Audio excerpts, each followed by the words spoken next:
Yesterday, our eyes were open and said there are things that God is looking at to you to get it done. So don't think that, there's nothing impossible for God to do. But at the end of the day, there are certain things that God is waiting on you to get it done. And as men, we have to be ready. And there's no such a wonderful time like this for the men to come together, get ourselves prepared to step forward, to take the mantle and get things done. Because God is waiting on us. As Christians, we all want to go to heaven. But someone funny said, if you want to go to heaven, then you should be prepared to die. Again, if we want to go to heaven, then we have to be prepared to reach out to the world, to win souls so that God will come. Because every soul has to hear the word of God. So God is waiting on us to do that. And we shouldn't exclude ourselves and to think that somebody else will do it.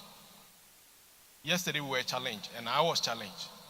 There are a lot of things that we have to do in the house of God. You see the big machines. When you take, let's say, the ship, the big machine, it is big, but probably there's a small boat that you need to put in somewhere for the machine to work. And maybe you are in the house of God and think that, I can't do much, I can do little, but maybe that your little will get the boat running. So thank you very much for coming, and we want to thank everyone. We want to thank the chairman, our father. Please, can we take our seat? Sorry about that.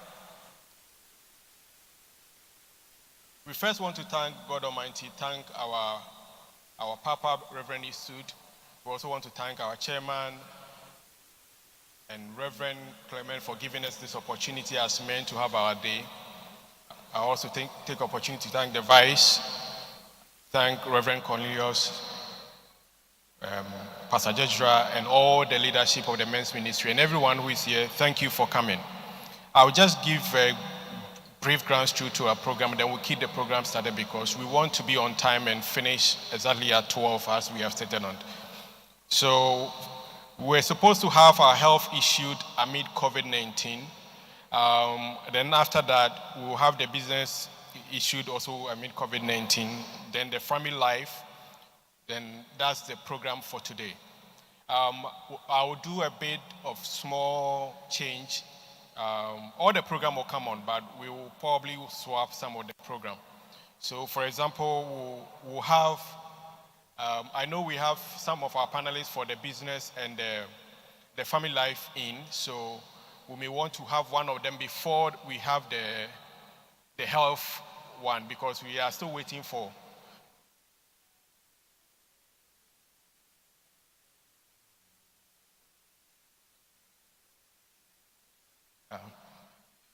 As we indicate, today's program is very unique. We're going to have 3 panelists each for the program. And so I want to ask some of our brothers to help us to bring some of about at least 3 chairs upstage for our panelists to sit down, to take their seat.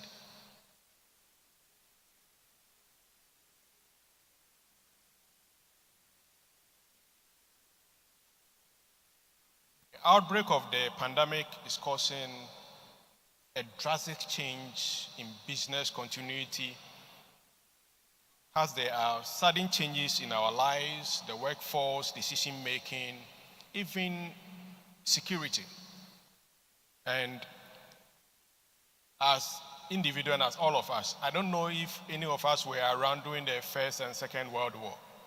But if none of us were around during the First and Second World War, then for me, this is one of the major things as individuals or as people that we have experienced globally.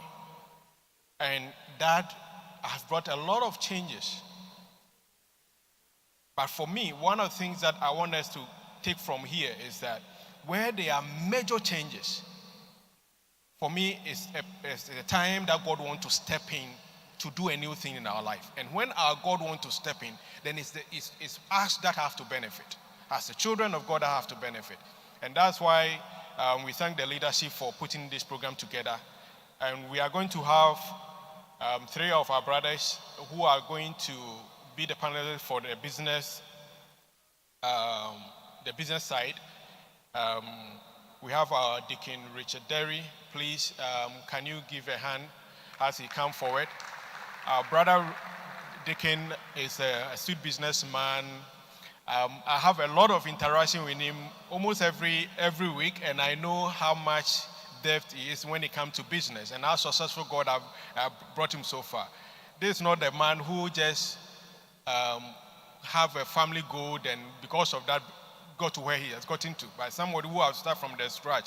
And I was blessed when I was with him in Tamale, and he gave a background on where he has come from, and I learned a lot from him, and I'm sure that most of us are going to learn a lot from him.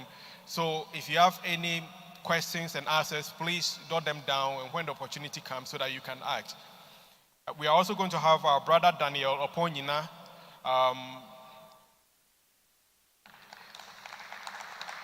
I would say that he's my brother. We always sit together, we always discuss issues when they come to finances, treasury, business. And I know the kind of people that we have and we are bringing on stage. And I think as a church, we are blessed to have all these people in church. And this is the time that we need to tap into some of these things. Apart from this program, we have a lot of individuals. Please approach them and tap into their knowledge and tap into their expertise.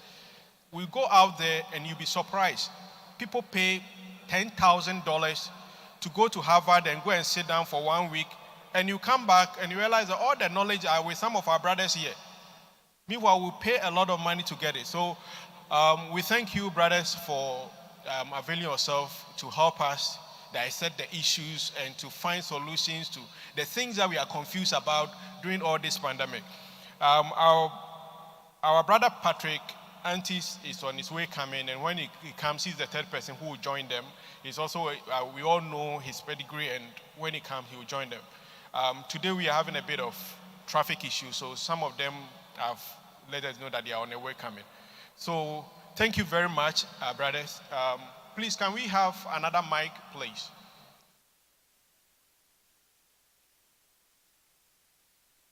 Please feel free to ask all the questions. The reason why this particular men's ministry, we decided not to make it somebody to come and give a talk and all that, is that we are in a unique period. A lot of things have changed. You wake up one morning and they say that don't step out of your house. It's not a curfew, but you yourself, you don't have to step out of your house. You go to work, and at the end of the day, you find that a lot of things have changed. People are doing redundancy. People are being laid off. A lot of things is happening. You may not be laid off. You are still working, but even the uncertainty, you don't know. And a lot of things are changing. And for me, I think that this is a time that we have to ask the questions that we don't understand. We ask the questions that we don't understand, get the answers. And we have a lot of our experienced fathers and brothers here who are also among. And today's session is such that when you ask a question, and they will respond to it. But if any of the audience also have an insight to it, we also give an opportunity briefly for them to also respond. So it's more of interruption. We want everyone to participate and to take away something.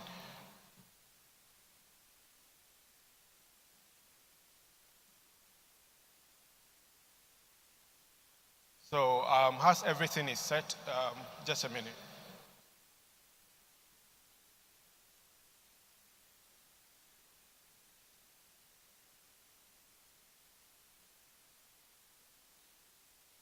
So before we start, I want to give opportunity, just a brief to our panelists, just to say something, just a word, in just maybe a minute or two each before we continue. So first, I'll take it from our brother Daniel Oponyina. Thank you.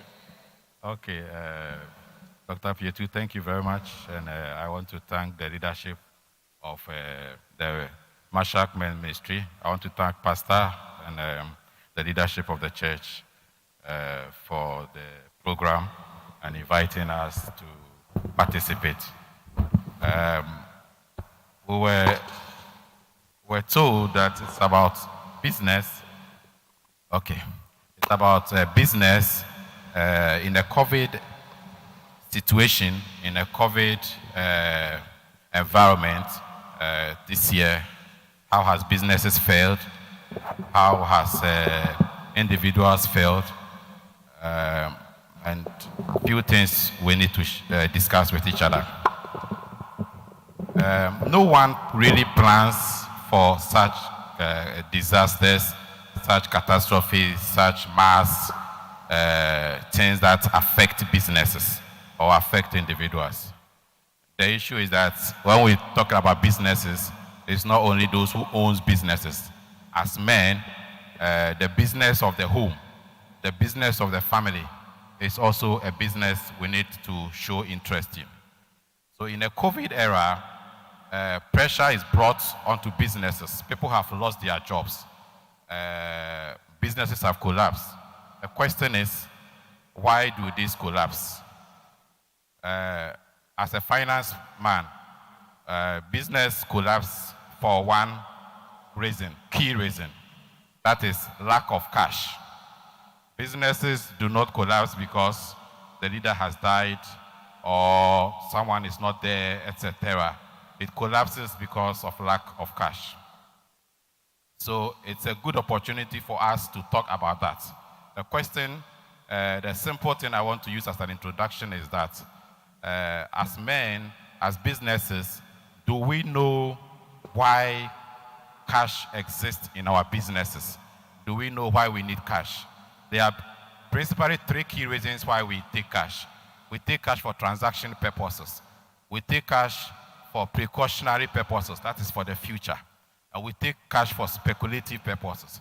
So as a man, as a business, whatever cash has come into your hands, you must be able to segment them within this triangle for transaction purposes, for speculative purposes, and for precautionary purposes. The businesses that have survived are the businesses that really have this triangle really in place. And I think that going forward, following from the questions that we hear, we'll be able to speak to the issues. So once again, thank you. Thank you very much, our brother Oponyina. Let's also hear from our brother Deacon Derry. Good morning to us. Thank you for opening the morning. Our brother Peter, thank you. Our daddy, we are grateful. And the Mashach men leadership, we are most grateful for this event. Like yesterday, our daddy actually set a page for some of us. He opened our eyes to so many things. There are a lot of things in the business world that we have to learn. I think COVID has come to reveal our weaknesses. So far, we, the business people, are concerned because we can be doing some kind of routine business over the years and we are getting successes. But when the COVID hit in, we realized that no, we have to have another way of thinking. So to some of us, it's not the cash as a matter, but now it's about an idea and it's about the people we have to reach the idea onto.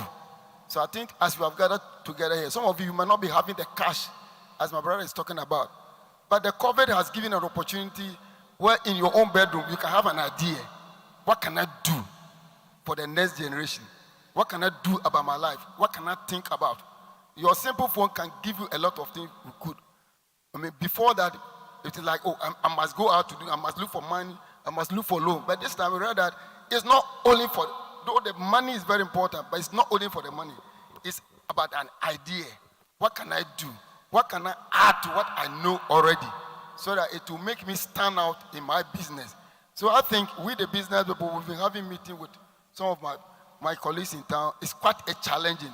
So those who cannot think beyond, in fact, they will find themselves out of the business. Those who cannot think outside the box, and it's the same thing. Like some of us, we are into printing press. It's now you print for university, you print for schools. Now they are not in school. So what do you do? Now they are doing all night. So what do you do? There's a way you have to think further. And we're looking at what can we do to reach onto them in an online way. So instead of you printing the books onto them, now there are certain things the university can do. But that's the challenge now. As we interact, as my brother said, nobody has an idea. COVID has come to reveal that, please, let's all open up for information. Because now the world is now into information. Let's open up to IT, whether you like it or not. The world is going more into digitalization. It's no more the manual way. Come, let's print, let's send. No, now it's a different thing. So we are still brainstorming the way forward. We haven't found, we are still looking at the way forward. And as Daddy said, we are the survivors. We are the solution centers. We shouldn't look somebody to bring the solution.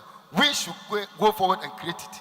We should stand in for our families, stand in for our business, stand in for the church. And before I'll just end up, I went to the washroom. While I was there, then I saw that the door was quite dirty. Then I said, why is this dirty? I shouldn't blame anyone. I should blame myself. Why not clean it instead of saying that it's dirty? So I went out, picked a tissue, then I made the thing clean based on our daddy's message yesterday. Because the solution lies on you. You know, many of us will be pointing hand. Oh, where are the ushers? Where are the deacons? Please, we are the ushers, we are the deacons, we are the head pastors. The moment we are sitting and looking for the solution, then we are not the martial men because we are anointed to serve. And if it's a business, it's the same thing. We are also anointed to serve our generation. So one day when you are not there, the business can still survive. Thank you. God bless you. Thank you very much. Thank you all. As I said, our brother Richard will be helping us with the audience. So if you want to ask a question, raise your hand. Then he will come to you.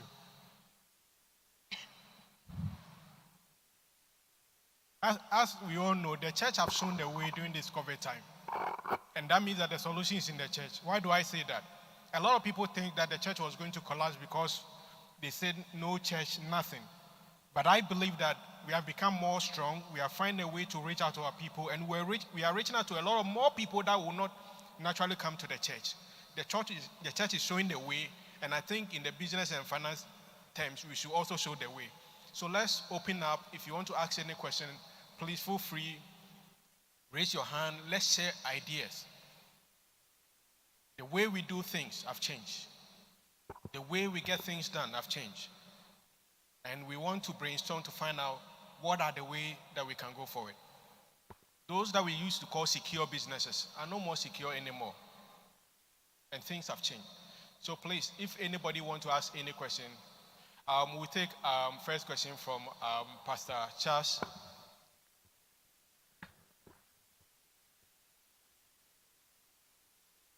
Thank you for the opportunity. Thank you for the men's ministry. Thank you for Pastor for this opportunity.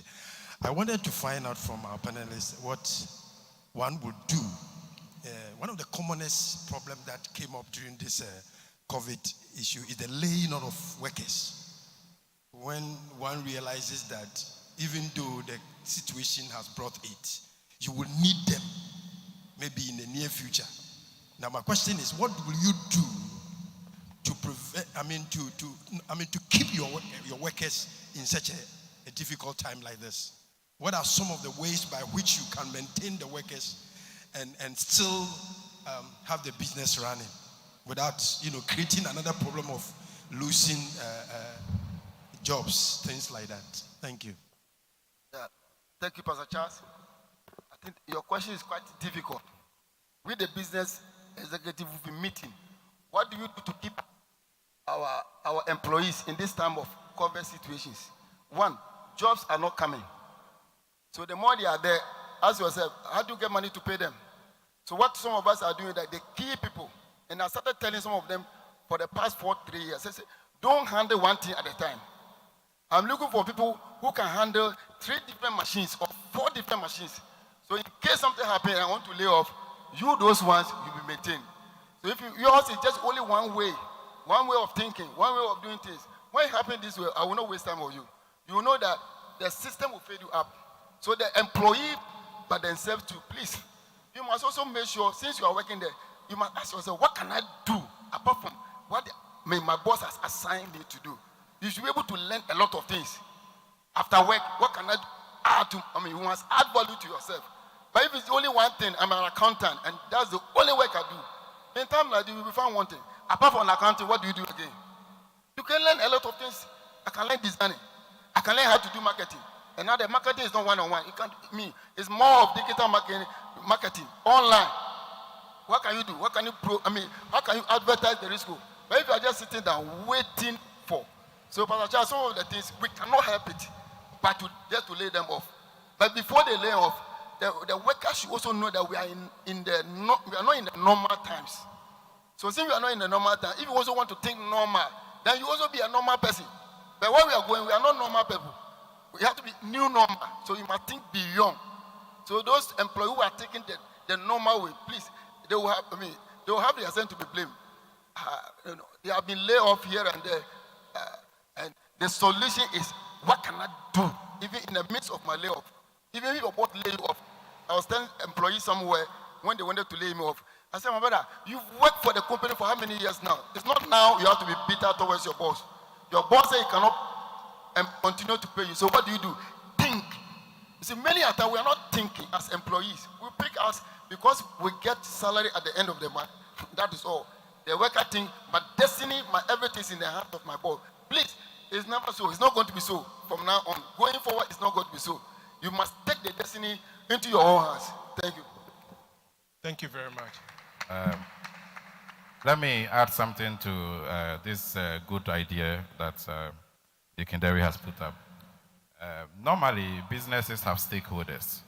So as a business owner, you have yourself, you have the employees. In managing in times of crisis, what you need to do is to build trust. And one key thing around trust is being transparent. Let the members, the team members, the employees knows what is going on. So if they know, some of them will be in a denial phase. But as a leader, as the business owner, you bring the reality to dawn on them. And now, too, assure them that you think of them. You will not do anything to basically jeopardize their work, their financials, if it is not something that really cannot be done with. The third thing is that the business owner must be able to show to the employees as part of the trust building phase a trend analysis. So you will say, okay, before the COVID, we were doing so much. We were keeping 10 employees or 5 employees. When the COVID happened, the revenue has dropped from maybe 5,000 to, let's say, 2,000. Obviously, there is a revenue, there is a cost. Back to the foundation. Businesses collapse because of that. So now, what do? Do we want to eat a crantier every day, or we want to eat an elephant once a while? You sit them down and solicit their ideas. How should we sail through this crisis? And I bet you, they're suggesting to even cut down expenditure, reduce some of our benefits. All those things will not come from you. They will come from the employees, because you create a sense of transparency, a sense of ownership that we all want to safeguard our job. How do we do that? It gets to a point where you must, as a leader, be bold and says, I'm using 10, I can no longer have 10. 5 of you, please wait on the sideline. But you give them, you empower them what they should do whilst they are there.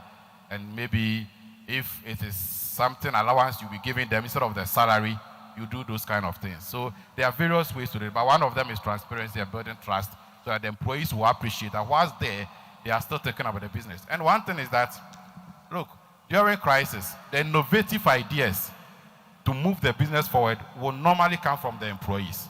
They stayed in the community, they will come to you, all those kind of things, and share the ideas. If businesses will sit down and say, where are my customers coming from? Who is introducing the customers to me? Who is buying from me? Who introduced you? Who recommended you? They will see that 60-75% of the time is the employees, is other things, and not the adverts they have done. Thank you very much. Before the next question, let's welcome, please, just a minute. I want to welcome our third panelist, Mr. Patrick Enti, who just came in. Thank you very much, sir. We are having a very heavy traffic, so that's why some of our... Welcome, sir. Okay, please let's... No, just to also add 1 or 2 lines. I think that the most important thing is that the business must survive, because it is not about emotions, it is not about who you like and you don't like, but it's about the fact that the business as a going concern must survive. And so traditionally the thinking is either I lay off people, or I find a way of just managing the staff costs, which is to cut down on salaries. And I think our brother, Bro Pronyana, has spoken about that. And that is why it is important that every employee must make himself relevant to the organization. In situations like that, it is critical staff that will survive. If you are like any other staff, you may not survive. So even if you take a hospital where you have a pool of doctors, it is the specialist doctors that the organization want to take. So in every organization, you make conscious effort to keep the critical staff and you lay off the rest. And so it's important that whilst we as employees are working with people, ask yourself, are you a critical staff or you are just any other person? And so you lay off the people you can afford to lay off, or you agree to cut down salaries, whichever option works for you, and then the business continue to survive. But it's important that you look at your critical staff and say, let me maintain them because we know it's a phase. COVID crisis or any other crisis is a phase. Eventually you bounce back. You don't want to lay off critical staff such that when they go and you need them, it becomes very difficult. Thank you. Thank you very much. Again, whilst we try to ask the questions also, another thing that we want to get from here is also business ideas. So you are also in the audience, you have an idea, you have suggestions. It's not only questions or anything. Please also feel free and you raise your hand and we'll give you the opportunity to also share. Thank you. Now, we'll take the next questions or ideas or solutions from our own president, Mr. Sando.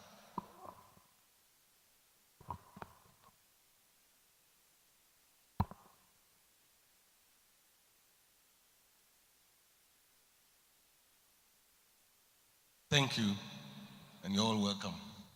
Daddy, thank you very much. Leadership of the Gate Pastures.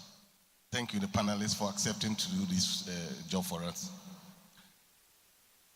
I'm trying to bring it's a question and then also some ideas that we need to think about.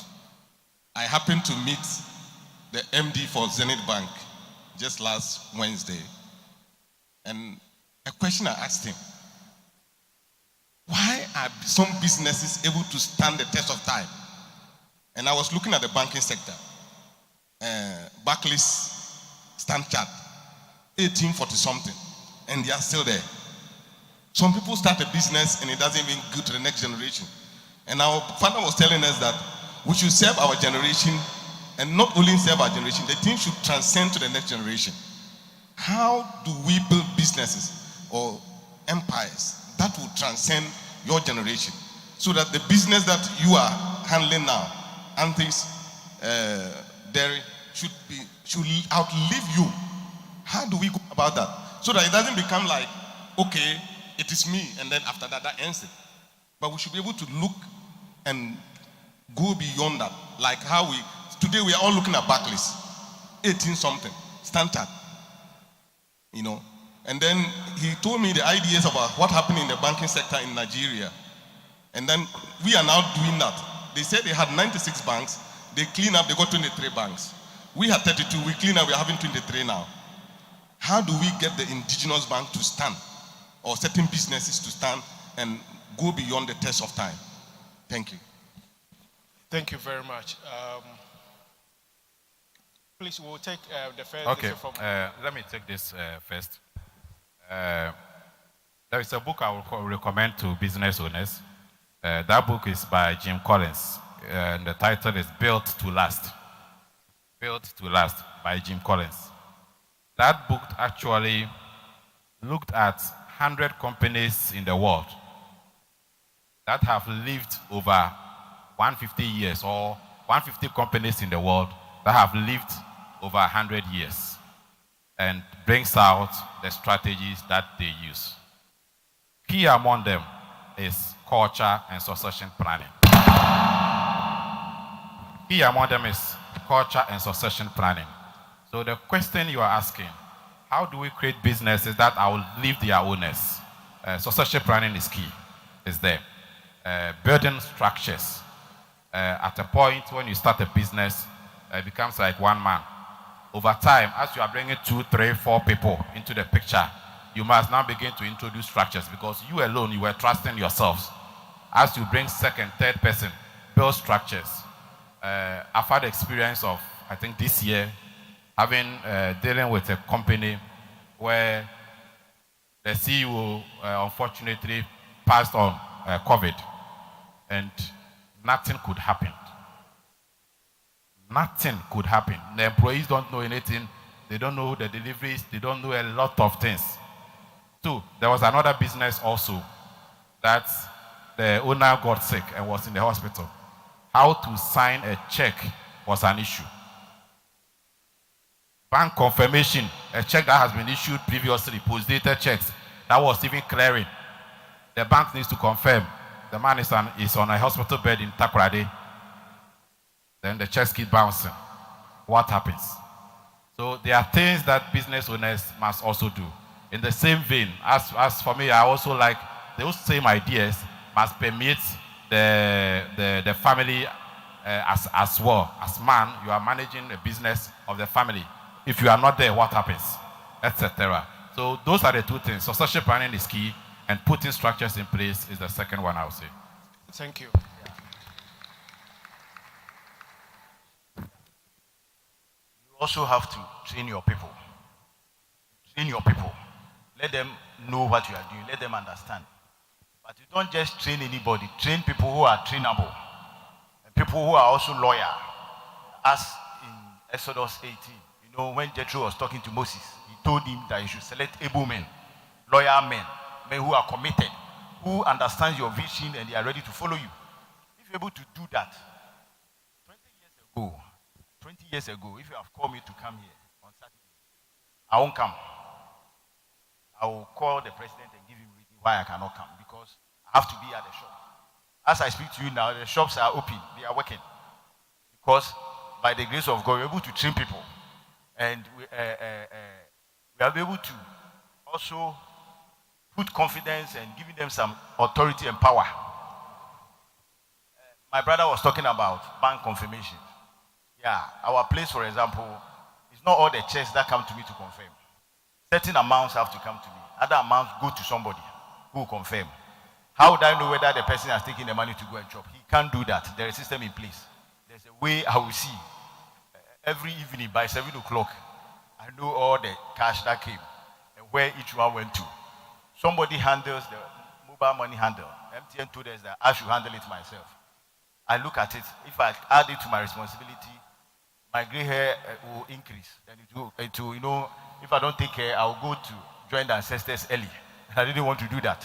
So I gave it to somebody. They warned me. They told me the difficulties in it. The person has been with us since 2005. So there's some trust, some confidence.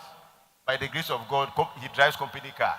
Company has helped him to get a place where he sleeps, which he can call his own. So where he is standing now, he has to be careful. And they also know I can crack the whip. You know, at the same time as I encourage you, at the same time too, I can demote, dismiss, and no emotions. And you can talk to people. They will come and talk to me. I will thank them. But if you are gone, you are gone. So he knows it. And that is the culture. The people there knows it. Are you getting my point? And then proper system. So that if you are not there, they know that this man is there. And this man too, when it's above him, they will call. For example, if there's something emergency as I'm here, they know a way of getting to me, or getting to my wife, or getting to the third in command, the fourth in command.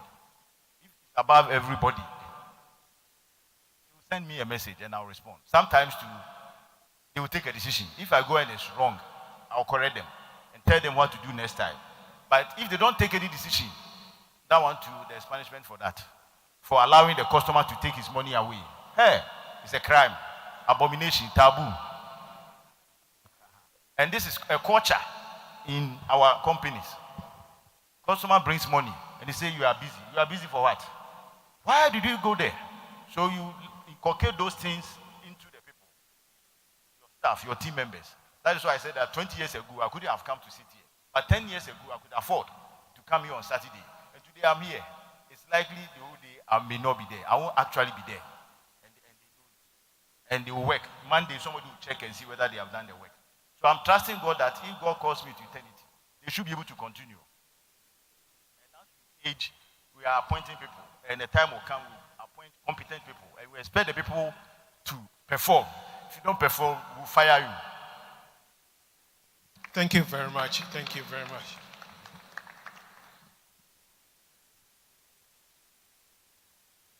I just want to add to this because of my own experience. I think that if you look at typically in Ghana, the Lebanese businesses, they have been able to transcend generations. But traditionally, the Ghanaian business have not, and that is where we have a problem. So if you look at the likes of Latest Foam, Axe Foam, Silver Star, Auto Parts, Japan Motors, most of these companies are being run by either the second generation or third generation, and they are doing it very well. And so I had the opportunity of speaking to some of them, and they would they try to explain the difference between their business model and the traditional Ghanaian business model. Because I think that our brother Oponyina talked about trust. I think the reason why business owners are not able to trust people is because they think they are not their own people. So it's not my son, it's not my brother, and things like that. Okay, but so why won't I build capacity again? Brother Antis talked about it in my people to be able to do that if I cannot trust external people. And it was traced to the fact that the average Ghanaian businessman, instead of taking interest in his son or daughter to train him or her, what we do is that we work hard for them to spend the money. The other way is the Lebanese and the Asian businesses, where they work very hard, but they work very hard and make you know that even when you take over, you have a responsibility to even work very hard.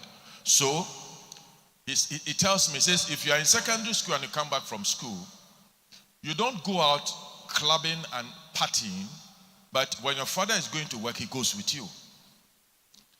You won't sit in meetings. What happens is that if there are meetings, you only sit afar and observe because you're in secondary school. Now, when you're in university, when you come back home during holidays, you sit in the meetings, but you don't talk. Now, when you finish your first degree, so when you sit in meetings, you are taking note. Now, when you finish your first degree, most likely they will send you to go and do an MBA. Now, when you come back from the MBA, you sit in meetings, you start talking.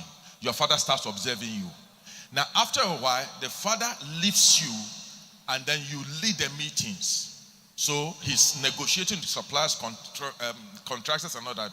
You are now, you the son, you are taking the lead, and then the father is watching you, and maybe he's taking note and correcting you. After a while, he hands over the business to you, and he's watching from afar. Typically, it doesn't happen with the Ghanaian businesses.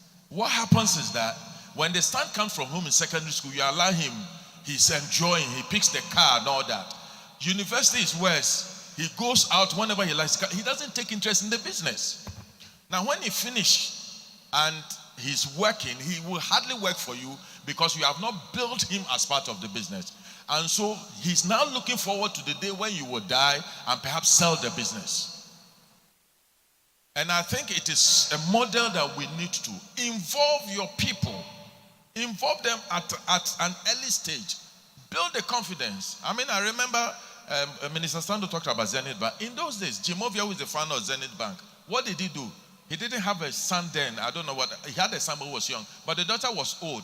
What did he do? When the daughter comes from school, he puts her in the bank, one of the dirtiest branches you can think of, to go and be a teller there.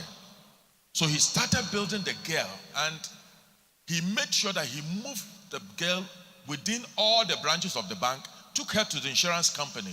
And just before I left, the girl had become so strong that she was ready to integrate to be part of management. And if today this business is handed over to her, she can run it very well. So I think it's a model we need to practice, where we involve our people, our kids at an infant stage, at an early stage, and let them know that this dynasty must eventually be built for them. And then finally, it says that the Lebanese culture is such that it's like a curse. If you pick your father or mother's business and you don't run with it and multiply it, it's like it's a curse. Everybody knows it's a curse. So when you take over the business, you are under pressure to multiply it. Is that the case with us? The answer is no. Thank you. Thank you very much. But Richard, thank you very much. I'm sure all of us are taking something away, and I know that after here, our businesses will start growing. Thank you very much. I'm just adding to what our panelist has just said. Please, one other thing is that when you pick the mic, just mention your name so that we'll start knowing. Sorry for that. My name is Nicholas Kofi Crane. Nicholas Kofi Crane. A simple thing that I've realized in Ghana, as Vice Chairman made mention of it, is that we are good starters of business, but we can move the business to a greater part as everybody can enjoy that business. The major problem that I've realized is based by research in Ghana now. We have a lot of businesses in Ghana, but about 90% of those businesses don't have business plan. They just start the business and they don't know where they are going. As a matter of fact, if you don't know where you are going, every road can take you to your destination. The tragedy aspect of it is that you won't even know your destination. And that is the problem. One thing I have realized is that we don't have business plans. We don't have even vision for the company that we have set up. And if you don't have vision, the problem is that you know where you are going. And it's a major issue with Ghanaians. When you even tell Ghanaian that, okay, you have a business, let us do a business plan for you, have a vision where you are going, a short term, a long term, a medium term goals, the person will tell you that that is not necessary. I am doing my business, I'm getting my money now, that's all. So the reason why our businesses cannot go beyond even one generation is that we cannot plan for a second generation. And that is the major issue in Ghana. Thank you very much. Thank you very much. We'll take our brother Clive will talk.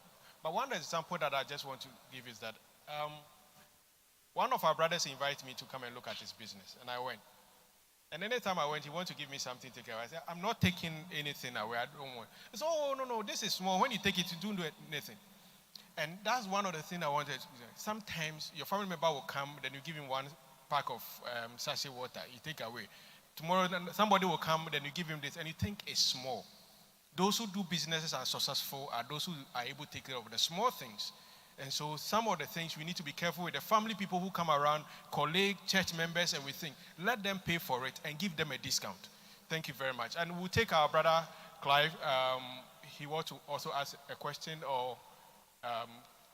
Okay. Okay, my name is Clive. I want to stress on something I think is something I want to bring in. It's one about the digitization that everybody is looking at. Now, when we were hit by COVID, what I realized is that every business wants to go online. But I realized that as they are all trying to go online, they are rather collapsing. If you look at the schools that have laid teachers off, especially the private schools, the reason is not because the parents or the students cannot come and learn or they can't develop new ways. But the fact is that they try their possible best to use the technological tools that is accessible, but they could not, and they died out. Every business rushed to Zoom, go to meeting, yet they were not successful. Now, I've realized is that in the next few years to come, digitization is going to be the most expensive commodity for businesses that are going to run ahead of their competitors. Now, don't think Facebook is the biggest way of reaching out to people. And I keep telling people, whoever have that notion that when you're on Facebook, the whole world gets to know you is a lie. When you are a group of friends of about 200 people or 300 people, those are the people who have access to you. And even those people, only 3 or 4% get access to information. It's like I see schools, when you go and there's no air conditioning, students don't feel comfortable. And I see parents getting WhatsApp messages from schools telling them that they have recorded the teachers and they are sending this on WhatsApp. Parents will listen, print the subjects. These are not comfortable moments. Why? Because none of these people have learned to master that going digital involves a lot of work. And I don't want anybody to think that just posting something on Facebook is enough. Just posting on something on Instagram is enough. Or picking something on Pinterest is enough. There is a more to do. There's a lot of work to do for businesses to expand. So I encourage every person here to understand that we must, if you want to go digital, try as much as possible to look at your business, the nature. Look at what it needs in terms of IT. Don't spend too much money on things that are not necessary because the pressure is for you to go online. Look at what is available to you, the tools that you think you need at this moment, and use it to the utmost, use to be able to get access to your customers. And I think from today, I can encourage every private teacher here or every private school that they shouldn't close. No private school shouldn't, collapse, because there are so many tools, even free, to enable them get access to their students wherever they are, even the remotest places. So I'll be able to get access to their students. And I believe all those businesses that have collapsed in the course of this COVID-19 can resurrect if we power up with the necessary skills and tools to be able to reach out to people. Thank you. Thank you very much. I just want to do a quick exercise, just 10 seconds. I want to know how many people are business owners here? Just by hand.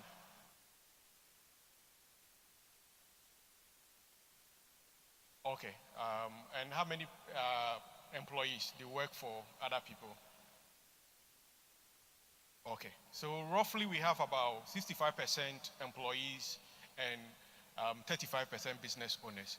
And in the end, we wish that one day all of us will become business owners. How we talked about that we'll move to that stage. And the best time for you to start your own business is when you are working for somebody. It's not when you are laid off and you want to work. You are in a panic mode. And the little money you have, if you are not careful, you touch anything and it won't work. So whilst you are working comfortably and the salary is good, this is the right time to start business.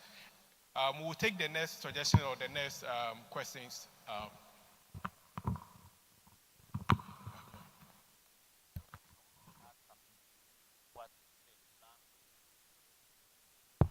Last two speakers said.